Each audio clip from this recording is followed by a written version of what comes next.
76lik agatga ekilgan daladamiz. Sizlarga bitta narsani ko'rsatmoqchiman. Ko'pchilik dehqonlarimiz, traktorchilarimiz xato qilyapti. Nimaga? Misol uchun 76lik agatda siz silosga makkajo'xori ekmoqchisiz, 100 ming dona ekishingiz kerak 1 gektarga. Nimaga e'tibor berishingiz kerak? Ko'pchilik 120 ming, 110 ming, 115 ming dona ekib, urug' sarfimiz ko'payib ketyapti deb savol beryapti.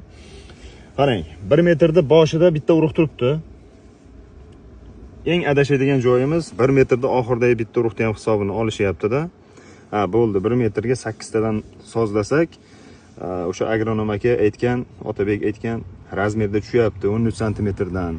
Shunda 100 ming dona ketar ekan deb o'ylayapti-da, ekyapti. Lekin mana bu boshidagi urug'ni hisobga oldikmi, oxirdagi urug'ni hisobga olmasligimiz kerak. Bu 2-metrdagi urug' bu. Shu joyda adashmasalaring, misol uchun 1 metrga 8 ta urug' emas, 7 ta urug' ekilsa, 76lik agatda 100 ming dona urug' ketadi. Orasi 13 santimetrdan bo'ladi.